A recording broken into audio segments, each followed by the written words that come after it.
On today's episode of Gathering the Kings. Money doesn't motivate me anymore. It used to, very Yeah. early in my career. Now I do things because I can and I want to. Of course, it's hard right now to buy anything, to build anything. And that is exactly why you do it. Because if it's easy, everybody would do it. And there Everybody's doing won't it. be any margin. Thank God it's so hard. Thank God it should be even harder, right? So I then love that. you can apply yourself, your perseverance, your teamwork, you get stuff done, and Yeah. that's how you get margin. If you had bad credit and only $20 to your name, how would you start over? What's up, everybody? Chaz Wolf, Gathering the Kings podcast. I'm your host, coming back to you. I got a king today on the stage. Venkat Avasarala, my brother. How we doing? Doing well, Chess. Dude, I rocked that name, didn't I? Oh, you should. I've only said it 32 times here before we hit the record button. Thanks for being patient with me, making me sound good. Just such a wonderful guest. You, sir, are a king in the definition. I'm excited for this conversation. In fact, for the listener, I know you're going to be listening to this live, but we are going to pull in some questions that I pulled from some social media engagement earlier today, actually even live currently. Got some new questions coming in, and so I'm anxious to give those to you, Venkat, but tell us what kind of business that you got, my man. My company is Stryker Properties. We are based in Dallas, Texas, Plano, actually, suburb of Dallas, and we are a real estate investment company. We started out doing value-add apartments. So what that means is we take these older apartments built in 60s, 70s, 80s, and then we go in there, we acquire them, we do renovations, both exterior and interior, and then we hold the property for a little while for cash flow, and when the time is right, we sell it for profit. We do this with our investors, and till date we did about 3,500 units, and mostly in Dallas, but I have some properties in Phoenix and Denver too. We are mostly pulled out of that business, but lately our focus has been developing Class A apartments, right? I mean, luxury apartments in very affluent areas of DFW and Austin. So that's what's keeping us busy these days. I love your humility in all of that. the very small slide there of 3,500 units, and I know that you've got darn near that amount under development right now, and so just all of that is super exciting. There's a lot of moving pieces to that, which I'm sure I'll be able to kind of strategically get in there and learn some of the ways that you think. But tell us why real estate, why multifamily, why Class A now? I mean, those are some practical questions, but really what I'm looking for is that deep-seated, why does Venkat do this every day? Yeah. So, I came to the United States from India back in 2002 to pursue my master's in electrical engineering. So I went to Rocket City, Alabama, Huntsville, Alabama. That's where the Apollo program whole thing was put together under Von Braun, and then we did the moon missions and all that. That kind of gravitated me towards that particular city. So after that, most of our entry-level electrical engineering jobs, they ended up in South Asia. I mean, I came here, but the jobs went there, and I was like, what do I do? Yeah. So ended up in IT, worked 14 years in corporate IT. But early on in my career, one of these days, I was just showing up for my work, for my IT job here in Dallas. And so just like every day, I was just walking to the office building. And then I started to see these those fire people there, and then emergency services, ambulances, and all that. And as I walked towards the building, I started hearing screams and all that. And as I entered the building, I saw people lying right on flat and they're crying. I said, okay, what happened, right? So they were laying off people. That's what's happening there. So they were laying off 300 people there and replacing it with much younger crowd. And the reason why they're crying is they are working on some old technology, mainframe technology, which was being used in 70s. Wow. And that particular company is using those systems from 70s all the way into 2000s. And these people who are losing their job, nobody would hire them. Yeah. They didn't know anything. Right. So they were just like in distress. And then I never seen anything like that. And my dad growing up, he was a civil servant, right? So he was working for government and never had to worry about losing job. I don't know how it even feels like, right? Yeah. So that just shook me, right? That just shook me. And I promised myself that, look, that's not going to happen to me, right? I will never let that happen to me. And then that kind of lit a fire under me to look for those opportunities. Until then, I was just happy with what I was doing, and then wasn't thinking anything else, thinking in my mind that job's forever. It's always going to be there for me kind of thing. Then we went into 2008, and you know what happened, right? I mean, Yeah. scale that kind of entrenched my belief that I got to take care of my future. So then I was looking for some passive income opportunities because I'm not going to walk away from my job. I need my job, but I had some capital saved up, living below my means. Then, okay, how do I put my capital to work and work towards financial freedom? And I started with single family like 99% of the people, and acquired about 20 single family properties, and I was pretty content. By 2015, I'm pulling $10,000 cash flow, net cash flow after maintenance, PITI, and I say, you know what? I'm okay. I'm okay. Even if me and my wife were to lose our jobs, we're not going to cut down Netflix, which is, I like Netflix at that time at least, and I'm going to pay the mortgage and all that, right? I don't have to downsize my standard of living, right? Yeah. And I felt really content. But then again, you get bored, right? I mean, you've been doing this, you've been managing your job and running 20 properties, and okay, they said no more loans for me, right? Because what happened is before recession, there was no limit on how many loans Fannie and Freddie would give you. But after recession, after 2008 recession, they said that look, 20 is what you're gonna get. You're not gonna get anything more. So I still can. Too risky. Yeah, well, for them it is, right? For the Because that's what happened. A lot of people in Yeah. Phoenix, Las Vegas, Florida, the people who created most of this distress is landlords, right? I mean, it's not the people who actually live in the homes, but it's the landlords. So anyway, so I was just researching, okay, what else can I do to continue this journey? Because I'm already on the way, right? I'm all primed and ready to go kind of thing. And I don't want this lack of Fannie Mae loans stop me from doing it. And then suddenly I fell into this multifamily world, right? So that is where you network and you learn from other people and all that. And my first property was a very humble 100-unit C-class property built in 60s in a small town called Norman, Oklahoma. And the reason why I went to Norman is because see, I didn't have any experience in multifamily world, right? In apartment world. Nobody would sell me one. Even though I live in Plano, they said that, look, you're an unproven quantity for us, right? That's right. So I give it 6 months, continue to look for a property in Dallas, but I am not winning can't do it. anything, right? So then I said, look, we can do this forever, and may or may not be successful at this, or let's, in the interest of time, let's step outside of our DFW. DFW is high profile market, right? So let's go to a smaller market, kill it there, come back, show that and win a deal. And that's just exactly what I did. My second deal was in Phoenix, Arizona, which is a very hot market right now, but back in 2016, not so much compared to Dallas. So I showed those 2 case studies that, look, I know what I'm doing. I can buy the property, I can raise the money, arrange the debt, and successfully operate it. Once I have that resume, and then I bought 3,000 units in DFW. So that is how I surmounted that issue rather than just keep doing the same thing and expecting a different result, right? So Yeah, super practical. Well, so you've given us a little bit of the story also as well, just a little bit of the backdrop, which I love. And so thank you for sharing that. I guess the deep-seated piece, it actually sounds like it grew. Like over the course of time, you were, like okay, content until the fire was lit. And then you were okay and lit, or okay and content until the fire was lit again. Yeah. What do you think now, kind of, maybe understanding the same kind of ebbs and flows here, is that you've been kind of like through this and then you expanded, then you went through that and then you expanded. What's the fire right now after all of the success that you've had? So I'm at a point where I'm very primed. Like, let me put it this way. So when you are going through a highway, right? You're just entering into the highway and you have to hit the pedal, right, to catch up with the flow of the traffic. You're coming from 30 miles and now you have to catch up to 70, right? At least our Texas highways, right?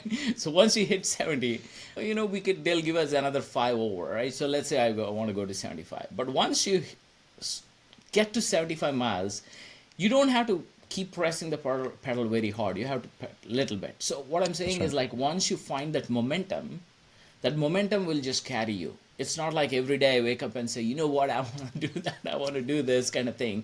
Because you signed up for all these things. Now it's duty to see it through, right? Yeah. Let's say now I'm building apartments. It's a 4-year ordeal. So the fire was lit way back when. Right. Not today. So now we started this project. So now we get focused much more procedural, right? Okay, how do I complete this project? How can I do it on time, on budget, right? How do I keep my investors updated? So that kind of thing, right?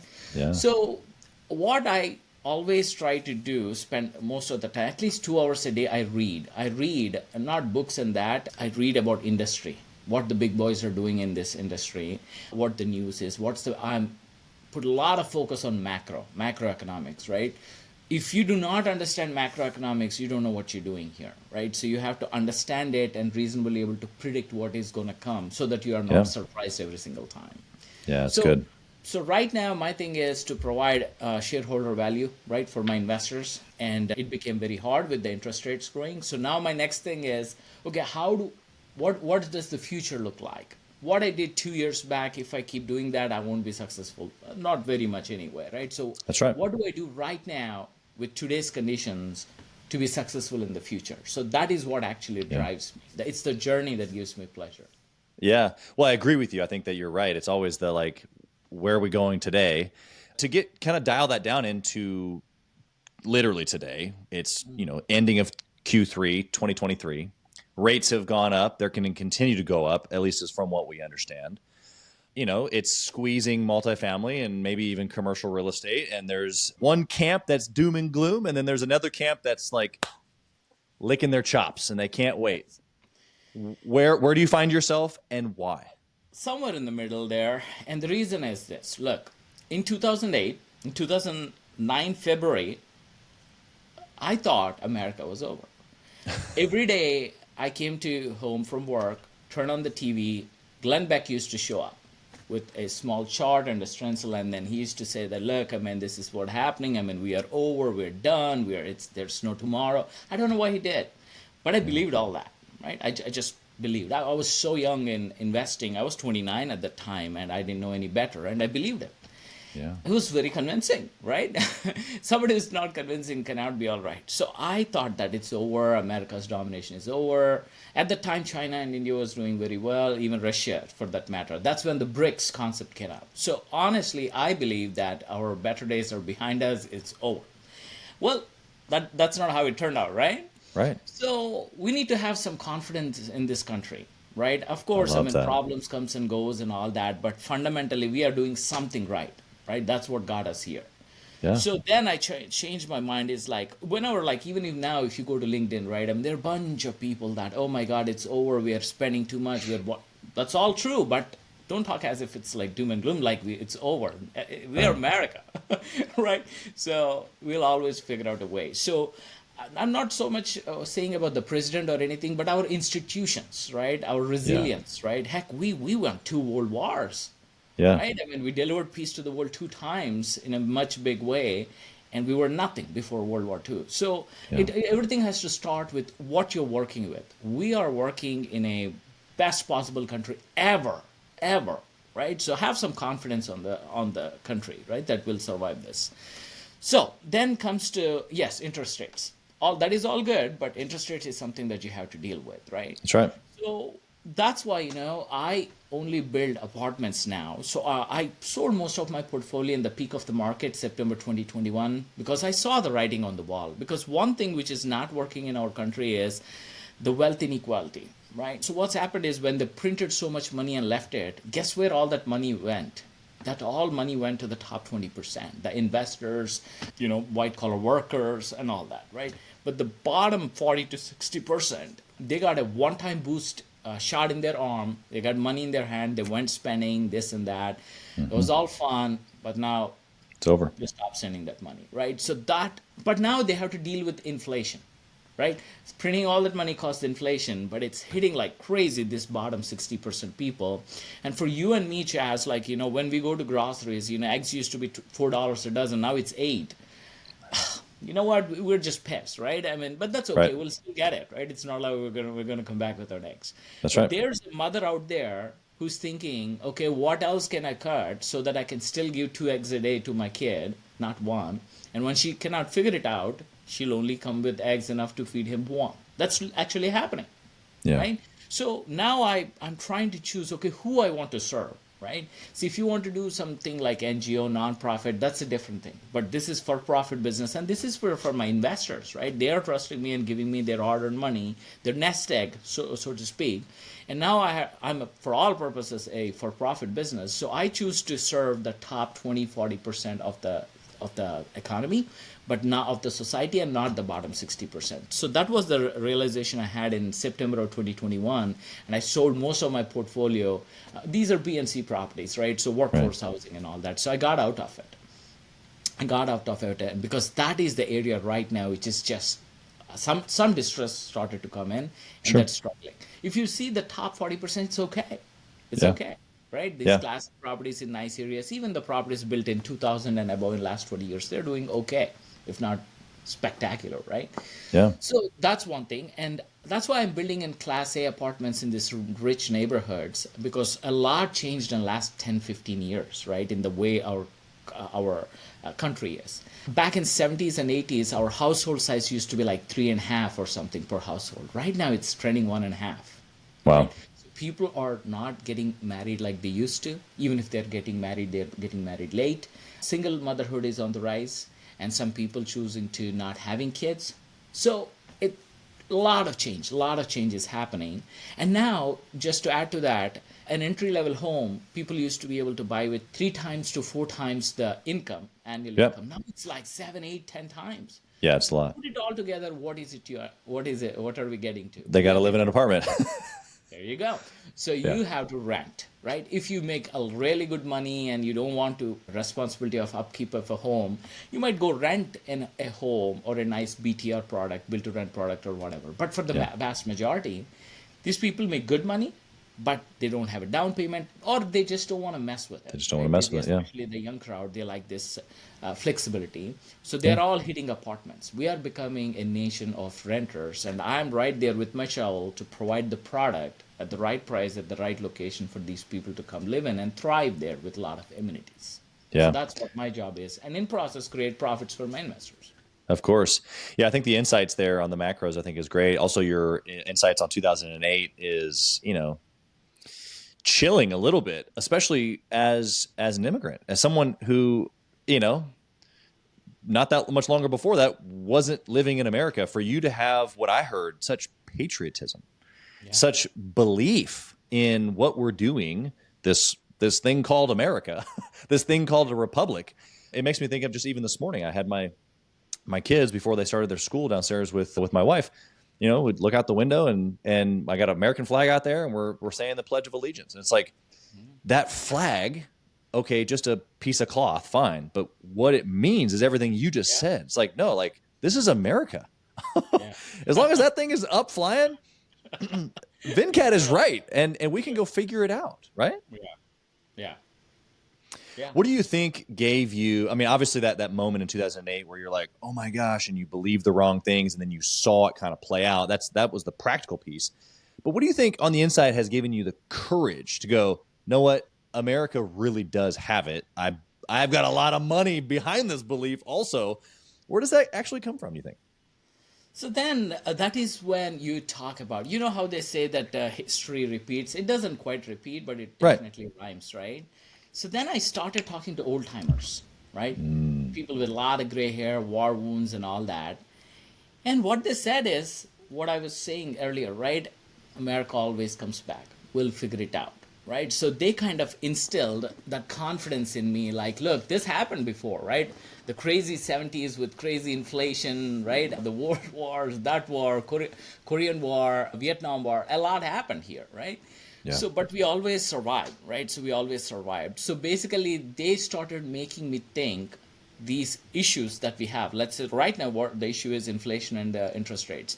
Back in 2008, it was severe job losses, right? But when I talked to these old timers, right, they kind of shifted my mind from being afraid to look opportunity, right? Yeah.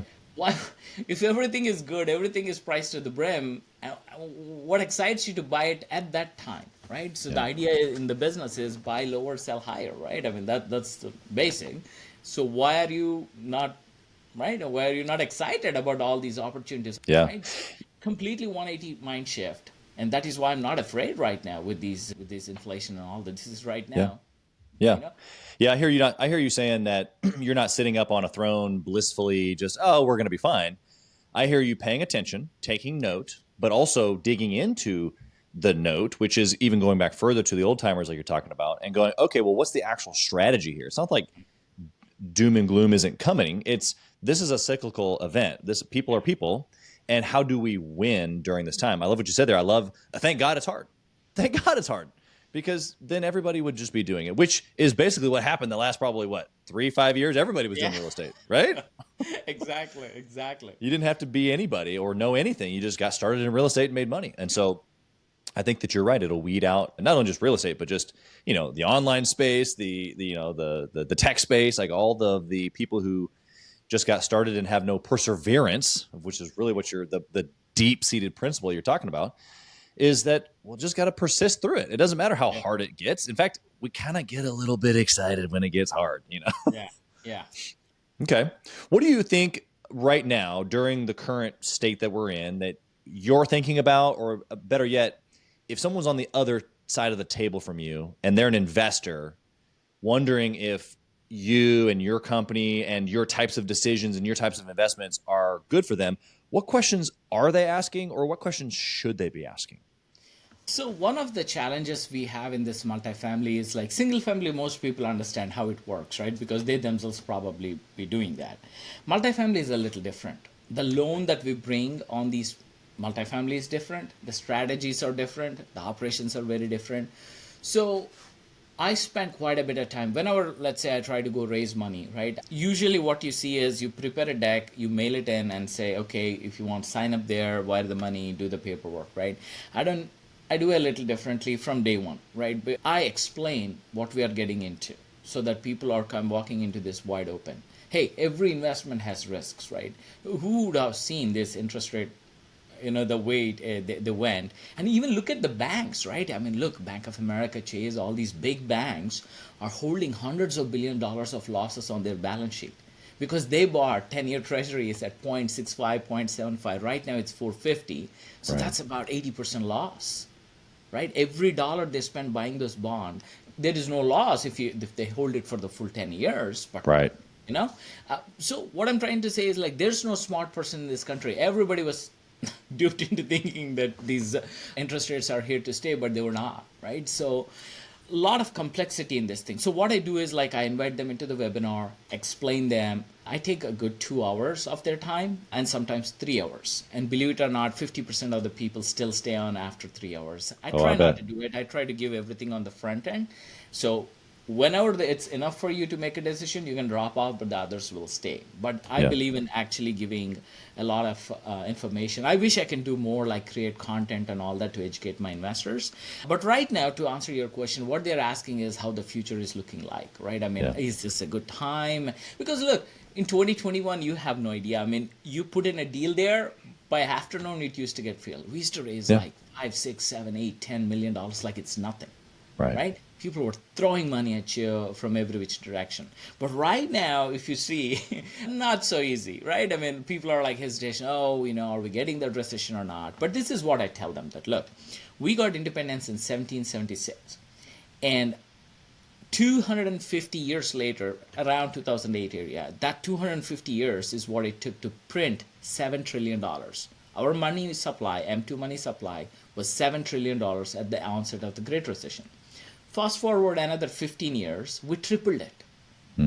It's 22 trillion right now. So that is what caused the asset inflation. That is why a single family home, entry-level home used to be $120,000. Right now, it doesn't exist. And the entry-level home is $500,000. That is why. That is the only reason, nothing else. And we have favorable demographics. We have nice immigration, decent fertility rate, especially among immigrants and all that. So creates the demand there. But rapid expansion of the money supply is what got us here with the asset appreciation. So if you understand this, right? Because it's like, I mean, we tripled our money supply, but our population is not triple as of 2008. It's not. We don't have 3 times more homes or assets in this country. We're more or less the same. It's just the money supply went up, so all that money find its way into the assets, increasing the value.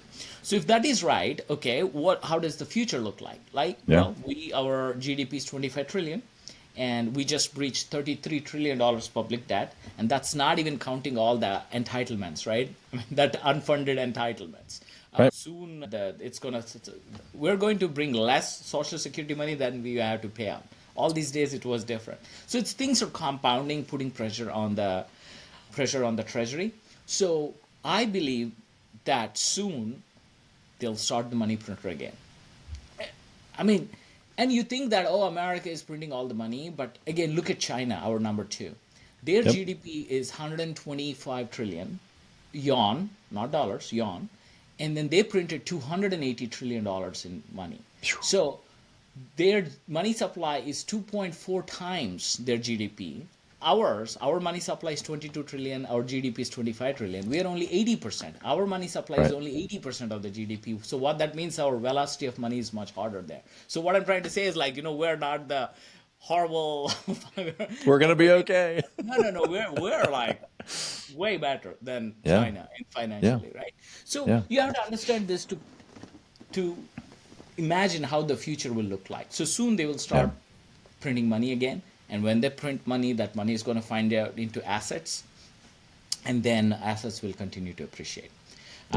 Single family will be like a distant dream for a lot of people. You cannot reduce this cost now. It's if you own a Right. home, it's $500,000 in a decent neighborhood, right? Right. So this is how the future looks like. So whatever you're going to do today, let's say if I'm building something, I'm building when construction costs have leveled off right now. Wait until they cut their first interest rate and you see how the construction costs and the land prices spike again. This is the time to build it. And then when whatever I'm starting this year, I cannot deliver for next two years or so, right? Right. So I'm delivering into 25 and 26, and construction starts have dropped, both in single family, multifamily, and everything. So there won't be anything to buy in 25, 26. Yep. So Except for what you're building. there you go.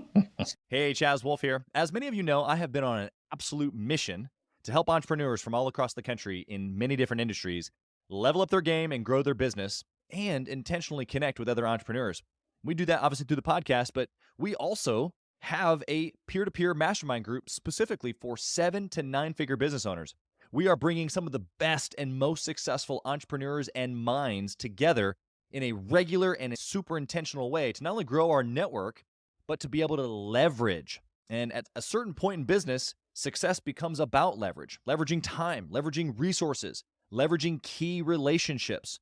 This is exactly what we're doing inside of the peer-to-peer mastermind group called Gathering the Kings, specifically for 7 to 9-figure business owners. So if that's you, if you're ready to level up your 7 to 9-figure business even to the next level and get around other big hitters just like you, I want you to go to gatheringthekings.com, fill out a short application, and it'll come to an application call with me, and I want to chat with you to see if it might be a good fit. Talk soon. So this is what you have to look, right? I mean, unless you understand the macro, look at the metrics and everything, you cannot have a reasonable idea on how 25 and 26 is going to look like, right? You can always have the hopium or wishful thinking, but no, I'm not doing any of those things. This is like a calculator. It's a calculation on how 25 and 26 is going to look like, looking at how the finances of our treasury and how the supply is working and all that. So this is what I tell my investors, right? Yeah. So this is why I'm doing what I'm doing, and I'm not losing sleep. Yeah, I think it not only just makes sense, but just hearing you be calculated. A lot of entrepreneurs aren't, and I think it's actually probably been one of, if I had to like distill down all of the great advice we've had with 400 plus episodes, is to be calculated or well planned. Think and Grow Rich says that you can conceive an idea, but then you have to follow it with a plan. Obviously, then by action, but this calculated plan, it has to be. And so I'm all in on calculation and being precise. That's what I'm hearing you say, is that I've done the work of going back in time. I've done the work of studying the current metrics, whether that's my metrics in my business and or the economy that affect my business. And when I talk to, we've got a major developer in our, actually he's in your metro. You guys need to know each other. So if you don't, I'm going to connect you guys, but he's in our mastermind group. And when I talk with him offline, away from just the kind of general business building stuff, these are the types of conversations that we have. It's always just a different level of think. And, again, someone's doing hundreds of millions of dollars. It's like, I'm responsible for a lot of people. And so, I don't know what you think about this. This is a little bit of a play on words here, but that weight of the crown, if you will, as a king like what that really means is that I'm responsible for so many other people, right? It is. Yeah. And you know, I was worried sick, man. Honestly, during 2020, as soon as the COVID hit and they said that you cannot evict people, a lot of people took advantage of it. Yeah. And I understand why I did. Look, I'm not saying I'm better than them. If I were them, I would do the same, right? So they didn't pay rent, and I still have to spend all the expenses, right? My payroll, my taxes, my insurance, everything stays the same. Yep. But a bunch of people decided in the workforce housing not to pay rent because there's no evictions, right? For a long time. Yeah. I had a hell of a horrible time because I was scared. I was scared where I would lose my investors' money. At the time, I raised what, $56 million was invested in portfolio at the time, just equity, right? Not the whole thing, right? Right. I was looking at that number, 56 million. You know what? I got to figure out a way to come out of this okay and return the investors their money and the profit back, right? That's right. And thank God government stepped in 2021 and made us whole. And I exited at the top of the market, September 2021, because March 2022 is when they started raising interest rates, right? I didn't predict interest rates, but what I have clearly seen is that how vulnerable that lower end of the society is. And then I said, look, I cannot keep my investors in this. So I pulled out in September 2021 and gave everybody's money back with profit, no cash calls, nothing. You know, felt like $1 million after that. I'm sure. So I'm a lot smarter after that, right? I'm a lot smarter after a life-changing event like that. So, but right now, you know, once you know, have a fair idea on how future's going to look like. Look, I'm not saying that I know exactly what's going to happen and all that, but I have a fair idea. Yeah. You know, I can put 2 and 2 together and try to see where it's going, right? Yeah. So the future is not that bleak, you know, like everybody is trying to make it look like. So I'm very confident about our resiliency of this country and of our multifamily sector, the household formations. And also, I'm not building these properties in Timbuktu. I'm building in Frisco, which is like Frisco downtown, to be exact, right? I mean, on Main Street. Will be around, right? Salina, the growth rate is 20% per year, population growth, right? I mean, it's a very affluent entry-level home is $600,000, and I'm building there for $200,000 a door, right? Apartments. So I'll be okay. And then Austin, I'm building a couple of properties, one in Round Rock, one in Kyle, either side of the north side of the 20 miles north of downtown, 20 miles south of downtown, right on Highway 35, right? So I'll be okay. 35 will be okay, right? So as long as you are building in places which are affluent and where you cannot compete with homes. You cannot build somewhere the home value is median home value is $250,000 and you spend 200. You know what? You won't win that battle. People will go and buy that home. I want to build where the median home value is 500, 600. So that there's a big spread between me and the single family home, right? So that is what I'm doing in major metros, affluent neighborhoods, no headache with crime and all that, clean properties that an institution will buy from you. So those are the kind of properties that I'm focusing, and I'm very confident that we'll be okay here. Yeah, I love the confidence. I love the plan. You can clearly tell that you you are calculated, and so we'll leave it at that. I'm going to go to social media here, and I want to know, I've already asked a couple of the questions, believe it or not, about the environment and the investor sitting on the other side of the table. One question here, if you had bad credit and only $20 to your name, how would you start over, in essence, probably is the question.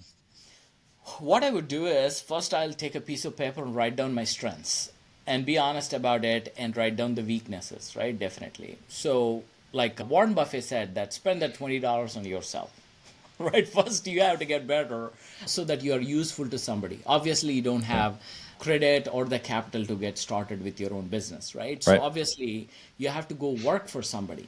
And look, they make it look like this 9 to 5 is some horrible thing. And no, it's not, you know. This is like, I always see these jobs as like an apprentice, right? I get to experiment on under somebody's guidance, right? Learn under somebody and still get paid for it.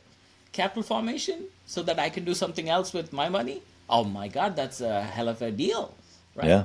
So don't see this 9 to 5 thing as some bad thing. Thank God I got my job. I worked 14 years for corporate America, for the likes of Bank of America, PepsiCo, and all that. And you have no idea the soft skills, the pitch, analysis, you know, dealing with complexity. Right? Yeah. So a lot of people, as soon as they see complexity, their brain gets fried and they set it aside because it hurts literally on the brain for the Yeah. complexity.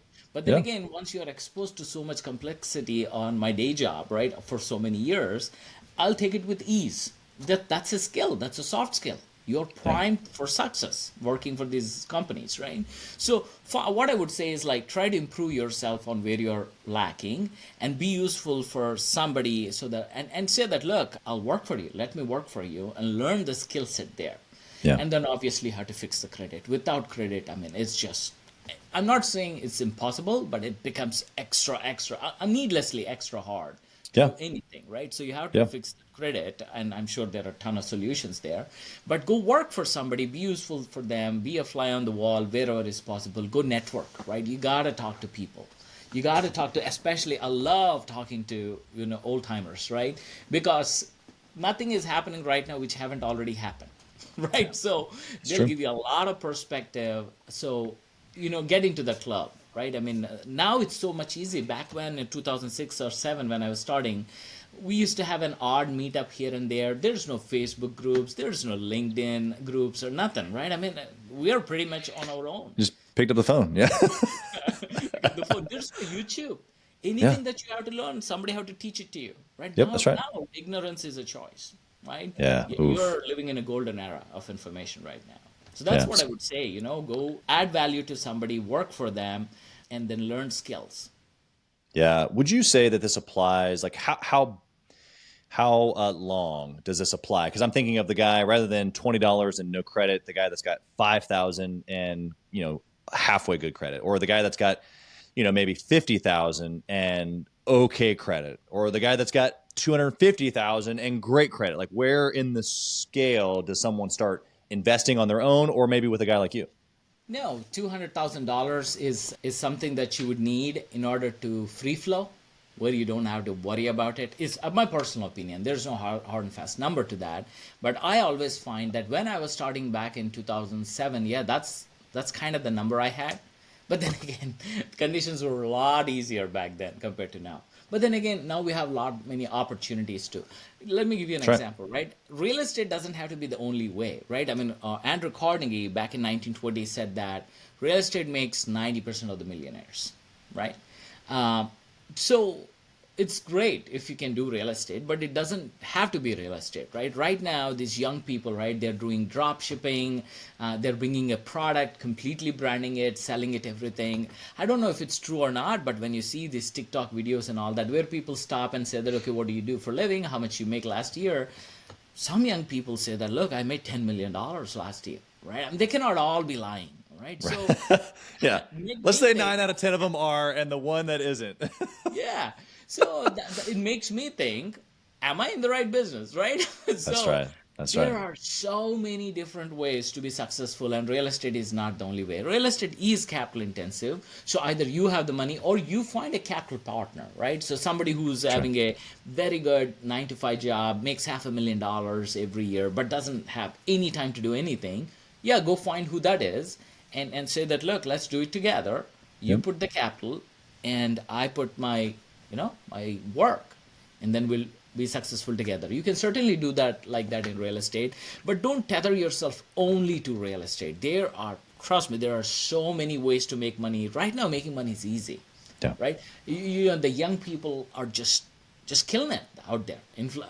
Influencing is one of them. Drop shipping, Sure. importing products from China and branding them and selling them. It's Yeah. just so many different ways to do it. But as long as you're committed to success, right? As long as you're committed to success and not believe in this get rich quick schemes, right? I mean, it has That's to right. be durable. Whatever you're getting, otherwise you'll always be trying to find, what's the next thing. And provide value, right? I mean, whatever you do, provide value to the society, right? You do a useful thing. And then now, man, franchises. My God, franchises have just taken over, especially since 2020. And I myself is looking at a pain management system where there's a new way on how you can help people with the joint pains and things like that. Yeah. So franchising is another thing, another way to, but don't get into a situation where the business cannot run without you. Then that's Yeah. the end of your growth. Yeah. Manage business. Yeah. You don't want to have a bunch of side hustles. There you go. What I didn't hear you say is that you're giving up real estate and your portfolio of massive properties.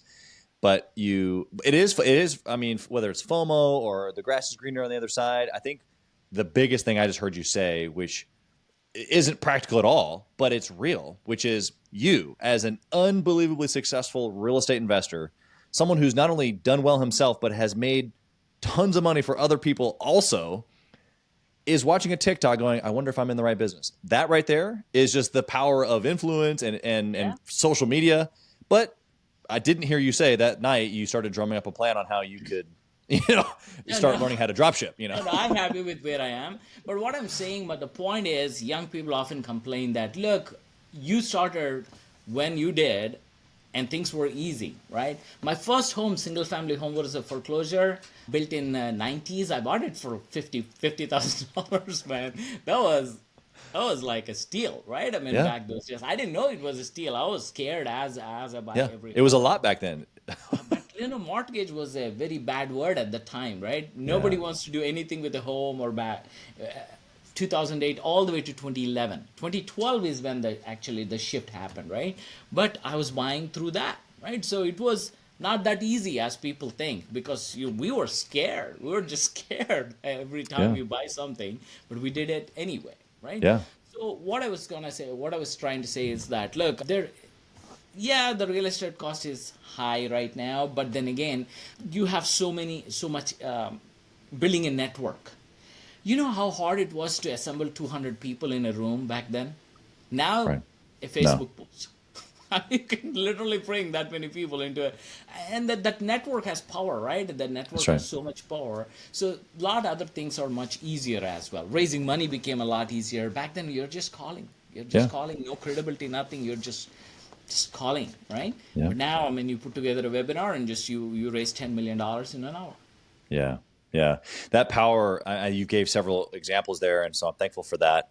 The similar questions have come up even around this podcast. Like, I don't currently have any sponsors for the show. I'm sure that at some point we will. And that's just not been the focus. The focus has been shaking hands with guys like Venkat, because I don't know what's going to come of the relationship between you and I. Ideally that there's something, but maybe there's a relationship that I need to connect you to, which then later brings me value. I don't know. But the network, the spider web of shaking hands and adding value, those are the two things that I heard you say. Shake hands and add value. And when you do that, also I would add maybe a third piece in there. You said it as well, but just genuinely doing it, not necessarily out of like, okay, what can I get from Venkat today while he's on my podcast? It's like, well, no, I'm just going to have him on. We're going to talk. We're going to add value together to the listener. I'm going to add value to him through the show. And then somewhere down the line, I now have an incredible contact in my network. Maybe we do a deal together or something, No, absolutely. Look, you cannot think in a quid pro quo way. Relationship is everything. People like to do business with the people they trust and like. And likability is also very important. And you know why? Because let's say you and I do a deal. I'm sure you'll mess up something. You're human. And same thing can happen to me. I can mess up something. But can you find it in your heart to forgive me and vice versa? Yeah. And I'm more inclined to do that when I like you or you like me. Yeah. You see what I'm saying? Yeah. So likability is very important, right? Of course, be straightforward and everything. But, some people just like go with the flow and doesn't pay attention to being likable, right? Obviously, competency is number one, right? Not likability. But the close number two is definitely likability. All things equal, I want to work with that guy because I like him. Yeah. Yeah. Thinking Grow Rich calls it a pleasing personality as one of the success principles. You've mentioned Andrew Carnegie, obviously Napoleon Hill studied under him. And so it's a success principle that is known. All right. I'm going to pull out one more question here from a social media post here. We've gotten actually, believe it or not, I've asked you several of these. Ooh, we'll end with this one. This one's good. What question have I not asked? Or what question, you've been on some other podcasts. If I'm success-oriented, I'm a person that wants to level up. I've been successful. Let's just take Chaz as an example. I'm successful. I have multiple companies. I have several pieces of real estate. I have a successful podcast. I have a successful mastermind group. And I'm grateful for those things, but I'm not done. Like you said earlier, I'm still on the journey, baby. Let's go. Yeah. What question haven't I personally asked you, or collectively as people who have asked questions of you? What are we not asking that you would want to share with us, or that you need to give to the next person coming up, if that makes sense. So one thing what I would say is like, in this country, we are a capitalist country and for a good reason, but somehow we just lose track of time in the context of life. And we sometimes forget to stop and smell roses. We don't know when we already Roses have a smell? Okay. So what I'm trying I'm saying is like we should know when we win already because unfortunately, our life is very, finite. Yeah. And if you convert it into weekends, like I'm 43, and let's say our country's life expectancy is what 76. It actually dropped after COVID, right? So I probably have another. Let's be generous and give 30 years, and we have 50. So 1,500 odd weekends. That's all I got left on this planet. Seriously, that's it. No more or less. If you look at it that way, so what I'm saying is, yes, work hard, be successful and all that, but as you go through the journey, things have to get simpler. You have to pull yourself ever so slightly out of the business. And at some point, the businesses have to run themselves so that you have time for your health. Number one, health. What's it all for if you don't have health? And we know for a fact stress kills people. Stress is number one killer of the people, right? It reduces our life expectancy. Look it up. It's something called telomeres, which is in our DNA. They go down, down, down, down with stress, and to the point where the cell cannot replicate and we age and die, right? So, but as long as you're in the grind, there is stress. So you are running out of time. Faster, the more stress you take. And I understand why we have to take stress and all that. But at some point, you have to pull yourself slowly back. So plan your exit is all I'm saying. Not necessarily from business, but from day-to-day business, where you have good health, low stress, and that kind of thing. A lot of people, they just don't. They just keep going at it. Hey, why not? Kind of thing. Right? Yeah. So that is I am planning my exit from day to day. Right now, I'm fully involved in my business on day-to-day business, but I'm 43 now. Let's say by 50 or some decent year, I want to be out of my day-to-day. Businesses still run by themselves. I have a bunch of asset managers reporting up to me. Like you heard 4-hour work week? Yeah. That's where I want to get to at some point. And that is what I would say. That is how you have to plan exit. This is for somebody who's already in a business that, have to think about. Yeah. I mean, I think a lot of listeners, I'm sure, chasing the tail, in essence, is what you were kind of just getting at. And they never get out of that race because they never spend the time to do so. You gave a clear picture there. I want them to just hit the pause button and go back 45 seconds, because what you just said, as someone who's uber successful already, is that you still consider yourself in the day-to-day. Now, I'm sure that if we took a look at your portfolio in comparison to someone who's getting started, you have a whole team in place. And so it's like, okay, well, is he really in the day-to-day? I'm sure it's a little different. But I love that you considered your attention. And that's really what it is. It's the attention. And that's what it takes to be successful. You can work yourself out, but really to be able to achieve the targets that you're looking for by 50, because you're still on the grind. You very much said that. I'm still very much in this thing. We're building this sucker. We got stuff going on.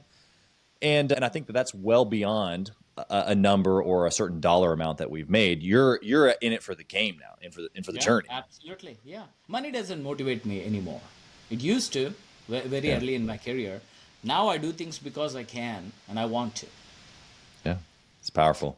Okay, well, you've been incredible. I want to give the listener a chance to be able to connect with you. How can they find you if they're interested in investing, or if they're in the DFW area, they want to connect? How can they find you? So they can visit my website at Stryker Properties, STRYKER properties.com, or they can drop me an email at Venkat, V as in Victor, ENKAT at strykerprop.com. And you can just Google me. I mean, there are a bunch of ways to get in touch with me.